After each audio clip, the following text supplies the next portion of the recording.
10 জনের মধ্যে 8 জন এসার নামাজ পড়ে,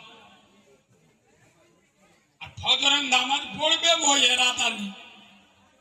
ফলে গিয়ে শোবে খাটের ওপর, ইনশাল্লাহ সকালে উঠে চোখ বুলু হয়ে গেছে, লুঙ্গি খুঁজে পাচ্ছে না, গেলে কোথায় ওপরে দেখে দেখে পাকাই ঘুরতে।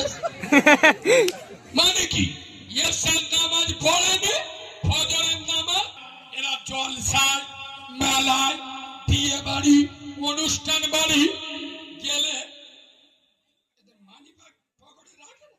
সত্যি কথা বলবো বলবো, মানিব্যাগে টাকা থাক আর না থাক, ইনশাআল্লাহ নিজের মোবাইল নাম্বার লেখা কাগজ 10-12টা আছে। মালগুলো হাসি দেখে বুঝতে পেরে। তার মানে কি যারা মতো মেয়ে দেখতে পেলি হয়, হাতে দিয়ে বলবে ও পাখি এটা রাখো, ইনশাআল্লাহ 6 মাস পরে তোমার সর্বনাশ করব। সোনারাম কৃষ্ণপুরের যুব সমাজ, তোরা মেয়েদের